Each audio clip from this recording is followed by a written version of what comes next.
This is how they previously looked, toasty and melted together. This is the amount of imbalance in the crankshaft. We still got some work to do. KH4156. Well, we're gonna have to build two then. Hello everyone and welcome to another Corvette update video. Today we start reassembling the car partially, but first the most exciting part about any car build of any car guy, we're gonna unbox more parts. We have actually already unboxed a couple. Previously I've shown you my new RPM transmission TR6060 fully built by RPM transmission, and many of you have noticed that the top bar seems to be bent, and RPM transmissions noticed that as well, and we have actually a box here from them that should include a new bar and a couple of other goodies, because you noticed also that I messed up somewhere else. But first of all, as the RPM transmissions, sorry, the diff, yeah, of RPM transmissions, we went for always Giken,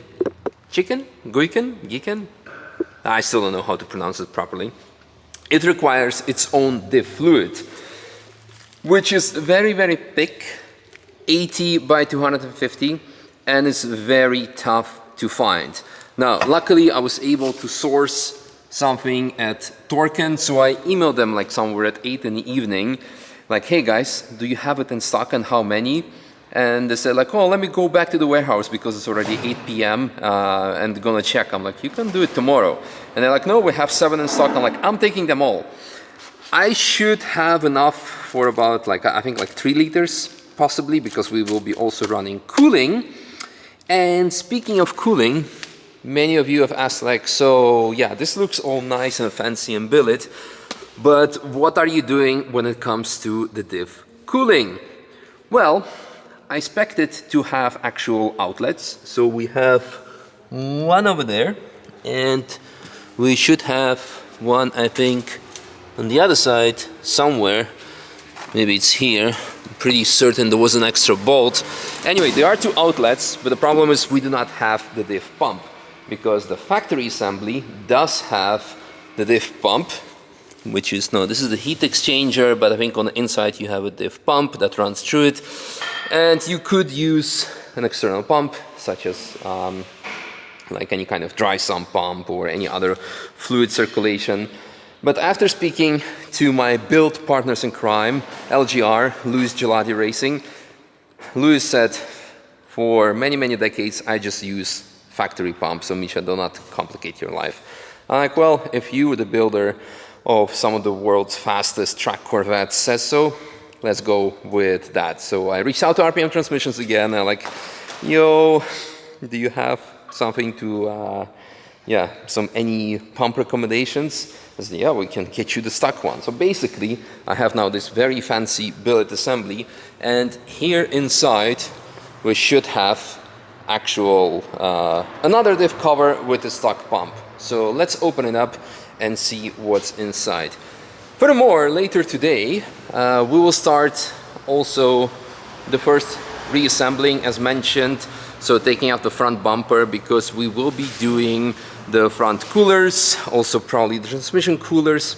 More importantly, the biggest issue of any Corvette, as my fellow Corvette owners know, is the wiring.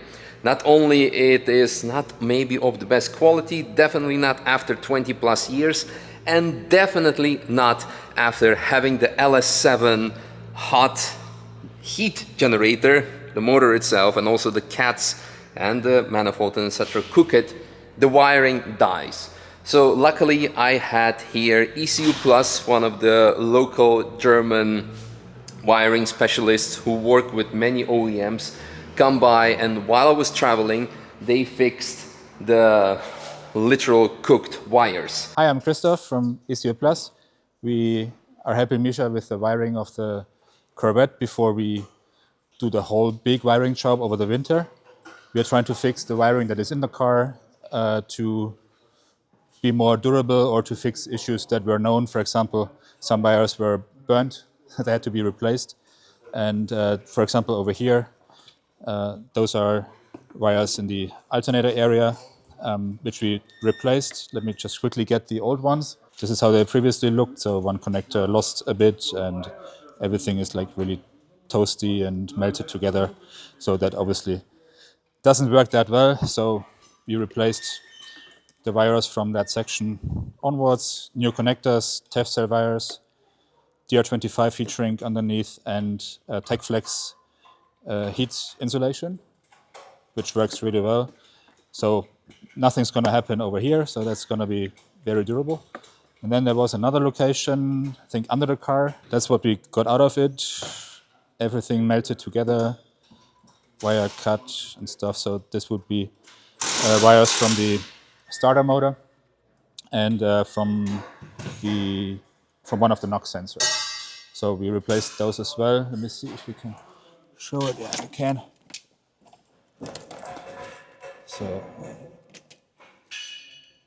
So from here onwards, we replaced everything.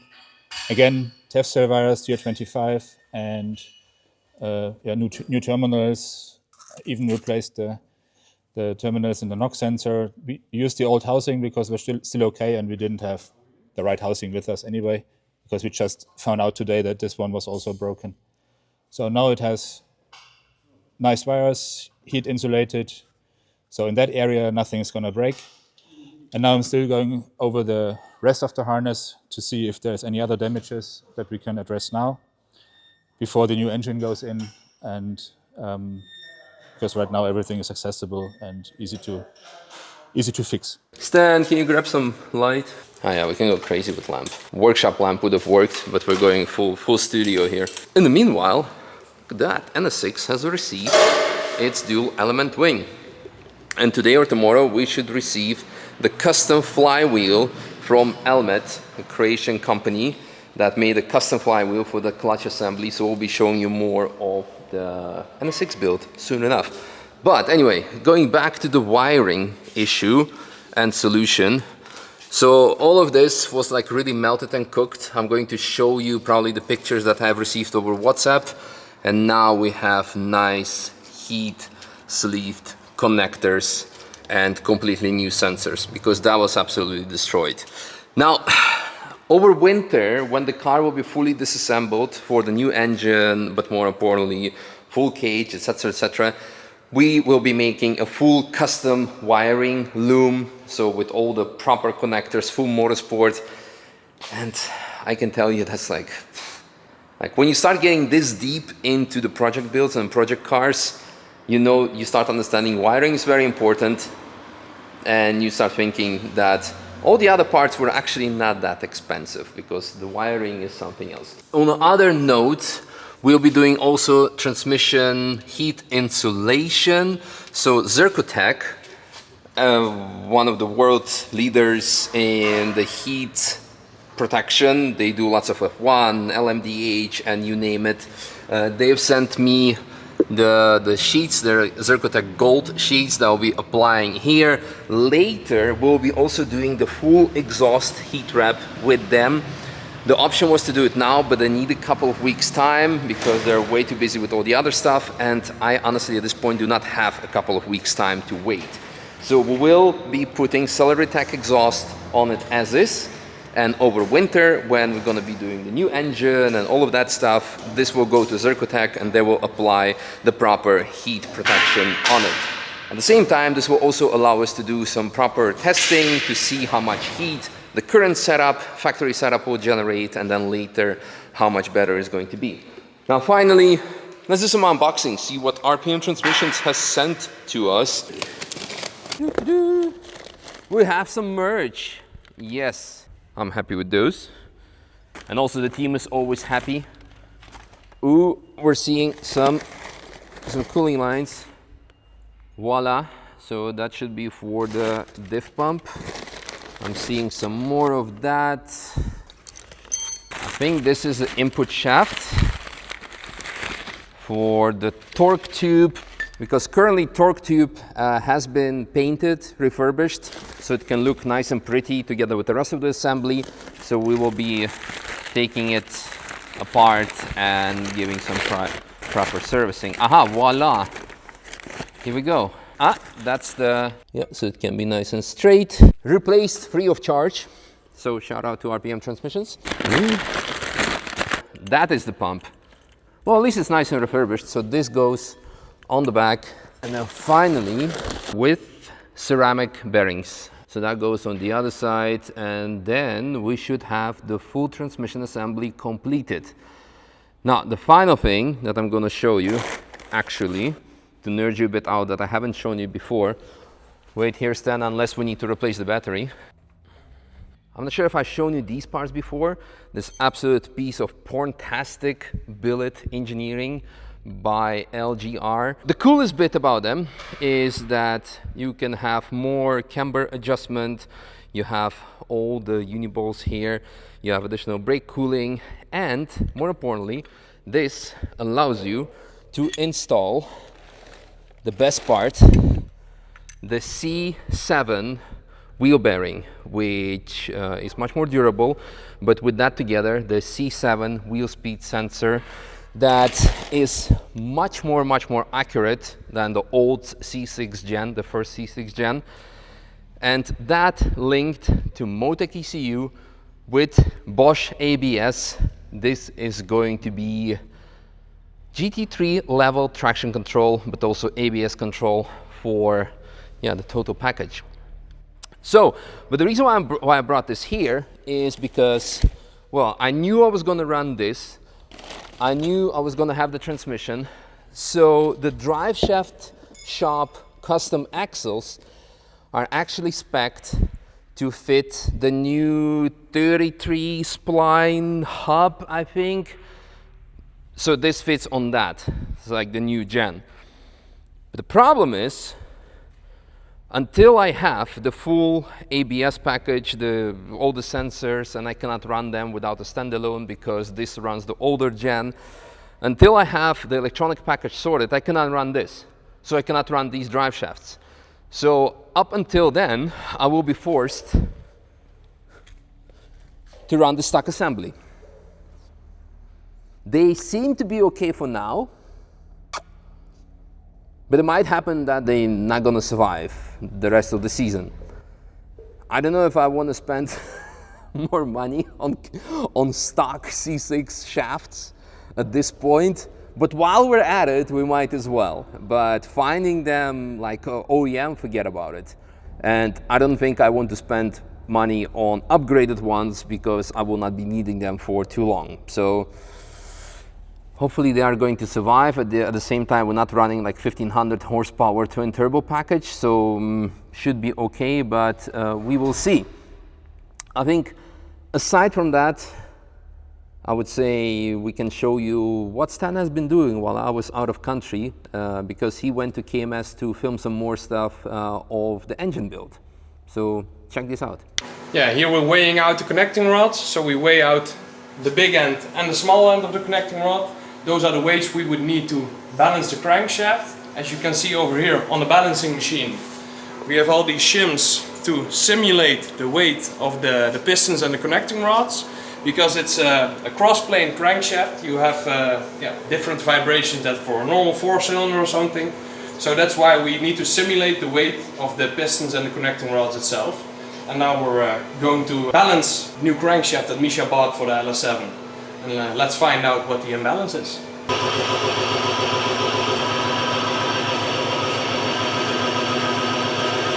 This is the amount of grams that the imbalance in the crankshaft is currently. So we've got 93 grams in the front of the crankshaft and 103 grams in the rear of the crankshaft. So we still got some work to do. And after the whole crank is balanced itself, we'll put the flywheel on there together with the clutch assembly, put the front pulley on there, and then we'll assemble the whole assembly as one piece, so we know that the engine is in full spec. As you can see, the PC itself gives us the point at which we need to take out the weight of the crank. Here is the neck, there is too heavy. So the crankshaft itself, we'll spin it until this point. So you can see it right here. It tells us where the weight needs to go. So at this point here, it is too light. And here, it is too heavy. It looks like it's going to be 100 grams that we need to take out. But as soon as we start balancing the crankshaft itself, the weight will move. So we'll take out a little bit, check again, take a little bit more off, check again, and eventually we'll come to a good spec. In our opinion, anything under 1 gram is pretty good. When we're measuring the connecting rods, we'll take 100% of the weight of the lower part of the connecting rod and 50% of the weight of the upper part of the connecting rod for our calculations. We'll measure the piston as well, together with the rings, the wrist pin and the clips that hold the wrist pin together. And then eventually we'll have a formula through which we can calculate the amount of weight that we need to put onto the crankshaft on a balancing machine. Andrea doesn't like to waste any time, so we're just gonna swap it directly. No, it's easy. And we'll get to see the fancy OSG diff. Honestly, how do you pronounce it? I actually spec the same one for the Celica now. How do you pronounce Celica? Is it Celica, Celica, Celica? Every country is different. Нет лучше велика, чем Toyota Celica. That's how you say it. Ah, the air intake. We need to check where the stock muff sensor is going, so KMS can put the new one on the MSD intake basically. This looks like the one. Correction, not MAF sensor, but map sensor. Anyway, oh yeah, look what I'm pointing with, the dented bar, because the new one is going on as well. Look how pretty. Expected to see something nice and more, but that's all we get to see. I guess this just goes in there and it gets spun. Simple but efficient. I'm sure there must be like some redneck in Louisiana watching and like face palming, like how these guys do not know I built 500 Corvettes in my shed or in my swamp last year alone. And they're struggling to install the diff cover. All right, now with the gearbox parts pretty much solved, it's time to start working on the car, or let Andrea do work on the car, because I should not be touching cars other than driving them. And I also have lots of other things to do. Such a good excuse, or a bad excuse. So what will be happening, because I need to run off to a couple of meetings now, bumper is coming off because the LGR dual coolers, the engine coolers are going on. Look at those beautiful babies. Yeah, all with their own SPAL fans and all the cooling lines and everything. So they will be going on to here and here. After that, we'll need to do some scanning to make sure that the custom splitter will be fitting on it. And since most of the people in US are running these kind of dual oil cooler configuration, it should make sense, because I don't think people who will be running factory car will be installing like a very optimized front splitter. You need to fix the cooling issue first. So this is going on there. Then we have also the steering rack with the magnet steer delete and 30% shorter ratio from turn 1, which is also installed on the red car.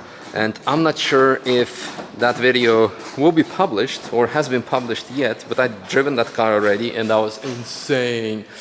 So maybe I'll post it tomorrow so you can see and stay tuned. So that's going on there. And then finally we'll be also having the actual transmission coolers, also from LGR, with lots of import fees. Yeah, we have the dual transmission coolers. So these are the mounts, one for the left side, one for the right side, one for the gearbox, one for the differential. So we have 2 of them.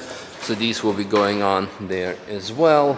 And then to complement that, we have also PWR radiator that I've shown to you in one of the previous videos. Yeah, will be going on last because we would need to fit the engine first. So we'll have it over here.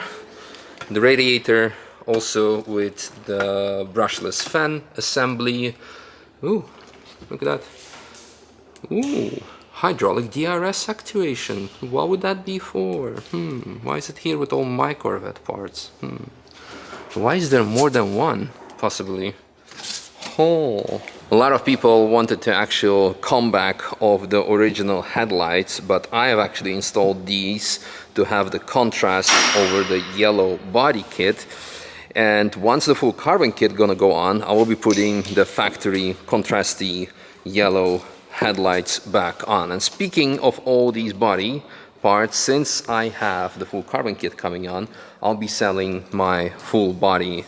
So this whole yellow ceramic coated body kit. If you want to upgrade your stock C6 into Z06, or you need new ones, let me know. Everything's up for sale. Ideally as a full kit. I think you can remove this one as well, because we have a full custom air intake and radiator guide. Actually, as I was about to run off to my meeting, another package came in, and those are actually injectors from Ditchworks for the car. Let's open it up while we're here. Woo! Bye bumper. And voila! 8 pieces. What are we running? 90s. Everything checked. It passed all the quality control. Here we go. Beautiful.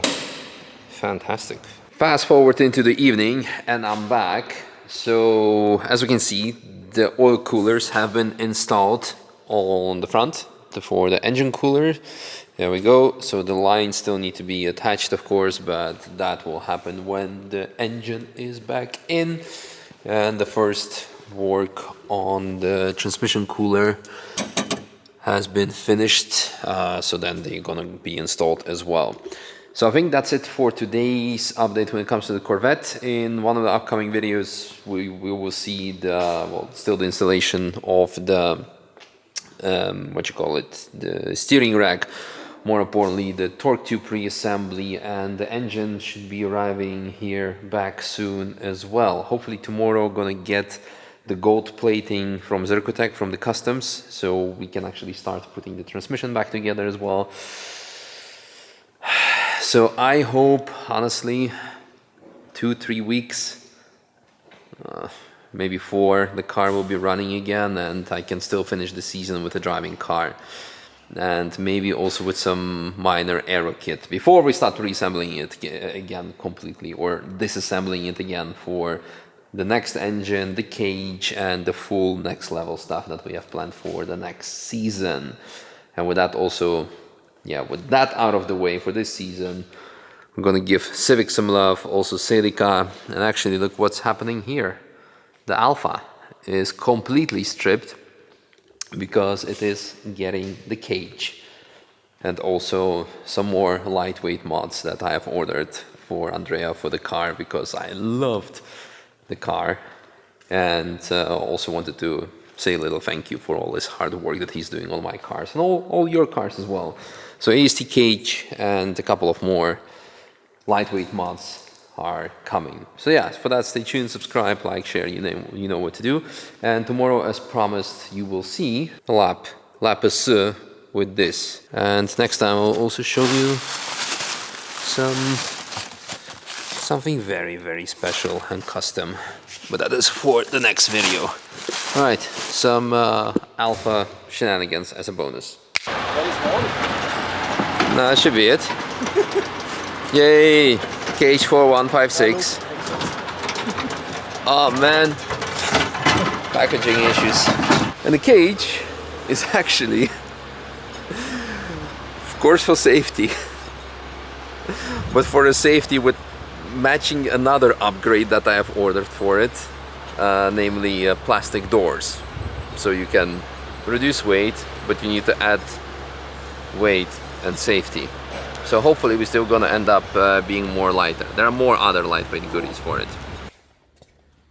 How's it going? I'm trying to put the seats more lower, and today I put back the dashboard. Oh, nice. And let's try to start the car this evening. You can take out the rear window. Yes, I'm waiting the plastic one. I mean macro. What do you mean you're waiting? It's already shipped, but it's on the way. I'm gonna also remove the rear windows. Oh, for fuck's sake. Yeah, it should be 5 kilo less. No, not that. Because I ordered one for you as well. So now we have two. Yeah, we're gonna keep it in case of rolling. Yeah, I think we can arrive at less than 1,000 kilo. Yeah. Yes. All right. Step by step, I also moved this one. Yeah. Now we're gonna make it higher. Nice. Like a short shift homemade. Yeah, but step by step. Well, I hope you didn't order fucking plastic doors because I did. You also did? Yeah. Why? So you can go under 1,000. Thanks, Misha, but maybe it's too much like this. We don't even paint it. No, fucking hell. The plastic doors? Yeah. I don't know how you can mount it. I mean, we need to do the cage. Yeah, of course. Yeah. He fucking ordered the rear window himself. So we're gonna have two now. Well, we're gonna have to build two then. I told him he should better not order fucking doors because I did. So I'm not gonna keeping that surprise for him.